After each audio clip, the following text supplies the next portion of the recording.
निधि की शादी को 7 साल हो चुके हैं। डॉक्टर ने कहा था उसे बच्चे नहीं हो सकता। उसने कितने डॉक्टर से दिखाया और ना जाने कितने मंदिर में गई होगी। लेकिन कहते हैं ना कि भगवान के घर में देर है अंधेर नहीं। कल वो अपने बच्चे को जन्म देने वाली है।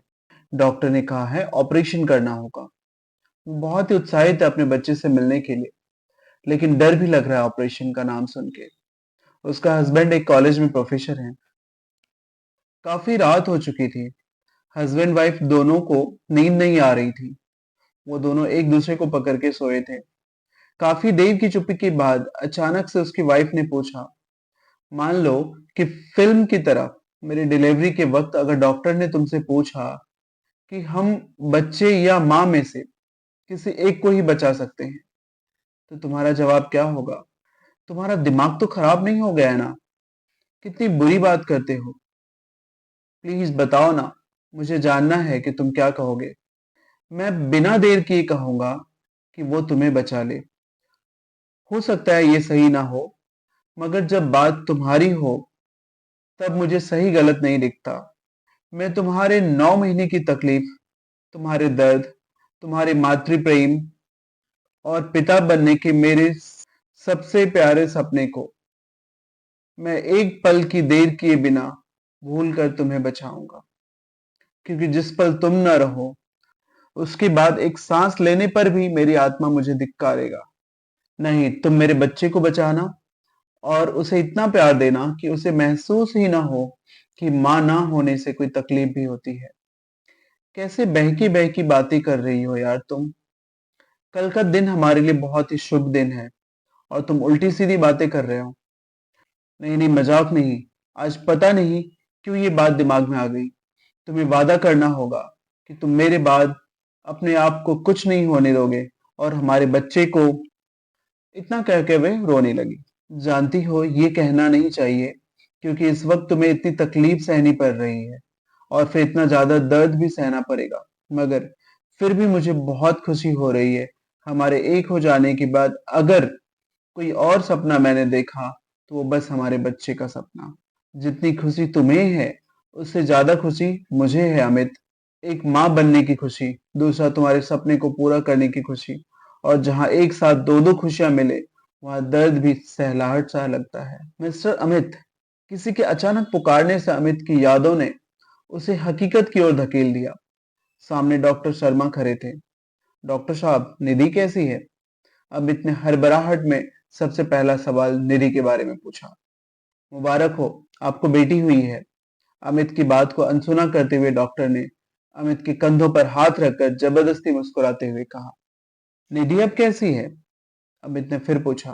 डॉक्टर शर्मा ने अमित के कंधे पर रखे हाथ की पकड़ को इस तरह मजबूत किया जैसे वो उसे संभालने के लिए खुद को तैयार कर रहे हों। फिर अपने चेहरे की झूठी मुस्कुराहट को हटाते हुए गंभीर होकर कहा, हम लाख कोशिशों के बाद भी निधि को नहीं बचा पाए। खून बहुत बह चुका था। बच्ची को तो बचा लिया, मगर निधि अपने दर्द से और लड़ नहीं पाई। नहीं नहीं, नहीं डॉक्टर, आप ये सही नहीं कर रहे। ऐसे मत बोलिए। उसने आपको कहा है ना मुझे डरा देने को। मुझे प्लीज उसके पास ले चलिए। अमित अब अपने आपे में नहीं था। खुद को संभालिए। आइए आपको आपकी बेटी से मिलवा दूं। डॉक्टर शर्मा अमित की हालत को अच्छे से समझ रहे थे। अमित अब मौन था, एकदम मौन। जैसे हजारों बेचैन लहरों को समेटे सागर मौन रहता है। जैसे भयावह काले बादलों को अपनी गोद में लिए हुए कई बार आसमान मौन हो जाता है, वैसे ही अमित मौन हो गया था। अपनी अथाह वेदनाओं को समेटे हुए कई बार अचानक लगी चोट आपको समझने का मौका ही नहीं देती कि आप उस चोट की पीड़ा को किस तरह पहाड़ लाएं। अमित की चोट तो इतनी गहरी थी जिससे उसकी आत्मा तक तड़प उठी थी। अमित एक सोच में डूब चुका था। उसे रात की बातें बार बार मन में आ रही थी। क्या निधि ये सब जानती थी? क्या वो जानती थी कि ये उसकी आखिरी रात है? वो ऐसे सवाल क्यों कर रही थी? ऐसे बहुत सारे सवाल उसके मन में चल रहा था। ये देखिए आपकी प्यारी बिटिया। डॉक्टर की आवाज से अमित को उसकी यादों ने फिर से हकीकत की जमीन पर ला पटका। मगर इस बार हकीकत पहले से कुछ खूबसूरत थी। और खूबसूरत की वजह थी इस बगीचे में खिली नन्ही सी एक कली। अमित कुछ वक्त के लिए सब कुछ भूल कर बेटी के मासूम से चेहरे में खो गया।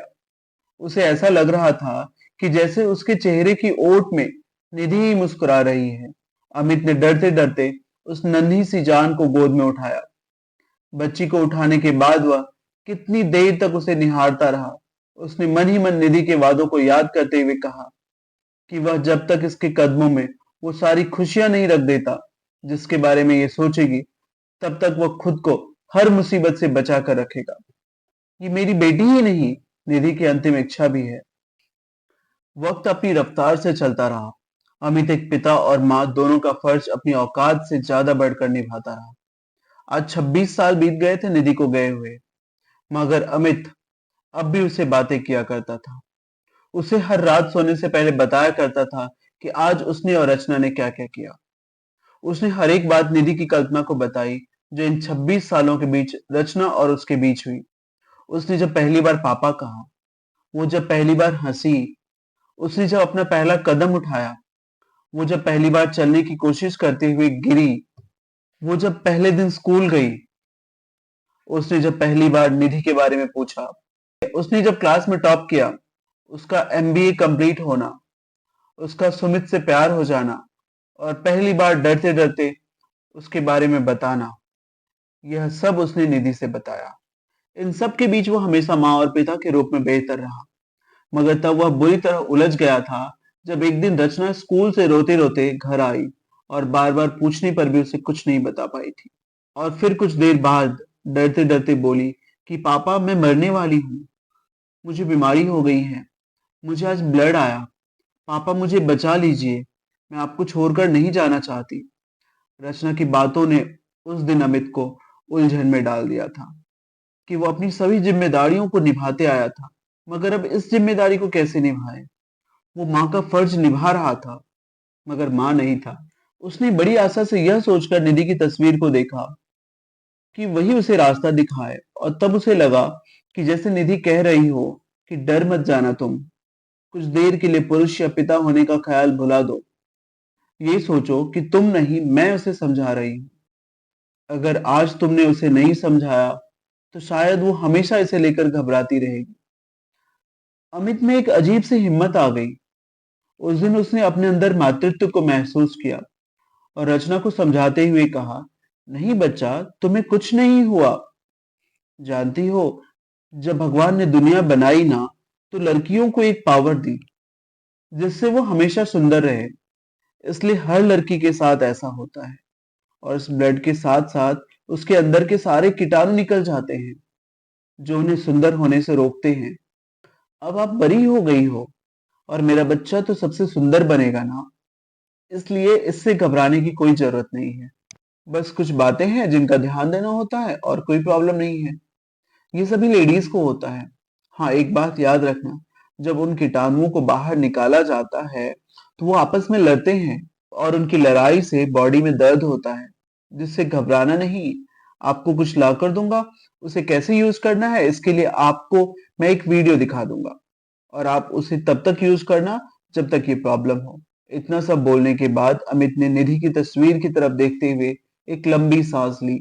उस दिन उसे ये एहसास हो रहा था कि एक पिता का मां बनना आसान नहीं। कल रचना की शादी है। उसे अब सुमित के साथ अपनी नई जिंदगी शुरू करनी है। शाम से ही रचना अमित के पीछे पीछे है। अमित शादी की तैयारियों में व्यस्त होने के बावजूद भी रचना की मायूसी को महसूस कर रहा है, मगर उसे पता है कि यह मायूसी बस कुछ वक्त के लिए है, क्योंकि फिर सुमित उसे इतना खुशियां देगा कि वह कभी मायूस नहीं होगी।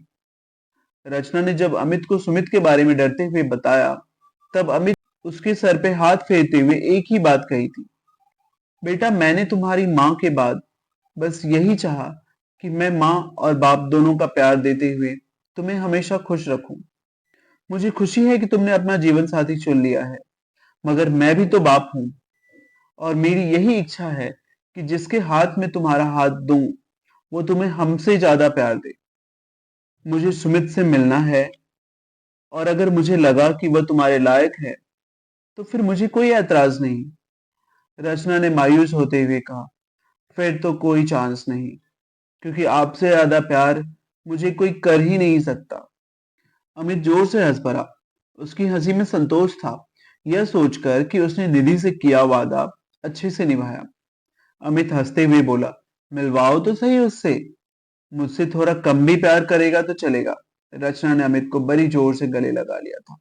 सुमित से मिलने पर उसकी एक बात ने ही अमित का मन जीत लिया। जब अमित ने पूछा कि अगर मैं रिश्ते के लिए ना कर दूं तो क्या करोगे, तब सुमित ने मुस्कुराते हुए बोला था, संतोष कर लूंगा। मैं जानता हूँ रचना को आपने कैसे पाला है और वो आपके लिए क्या मायने रखती है। मैं ये भी जानता हूँ कि रचना आपसे ज्यादा किसी और से प्यार नहीं करती।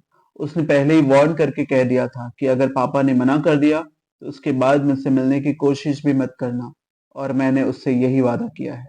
मेरे लिए वो जितना मायने रखती है उतना ही आप भी और आपकी खुशी भी। सुमित की बातों ने अमित का मन जीत लिया था। उसने उसी वक्त उसे गले लगाकर कहा, शुक्रिया मुझे मेरी जिम्मेदारियों से मुक्त करने के लिए। इसे इतना प्यार देना कि वह मुझे भूल जाए। सुमित ने जवाब दिया था, आप बन जाना बहुत मुश्किल है, मगर कोशिश करता रहूंगा। शाम से ही खुद को रोके रोके रात होते होते रचना आखिर अमित के कंधे पर टूट कर बिखर ही गई। अपनी अब तक की जिंदगी में रचना जितना नहीं रोई होगी उतना वो आज अमित के कंधे पर सर रख कर रोई।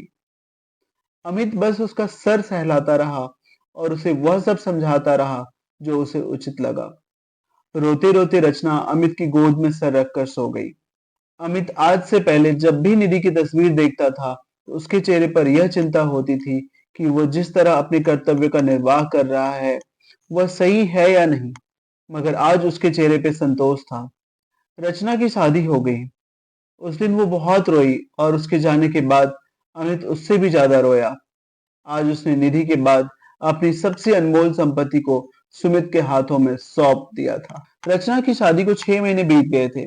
शादी के बाद पहली बार वो 10-12 दिनों के लिए अमित के पास रहने आई थी। इस बीच हनीमून, सुमित के घर के रस्म रिवाज, इन सब में ही व्यस्त रही थी। रचना ने बताया कि वह बहुत खुश है। सुमित का परिवार बहुत अच्छा है और सुमित तो बिल्कुल आपके जैसा ही है। कल रचना को चले जाना है।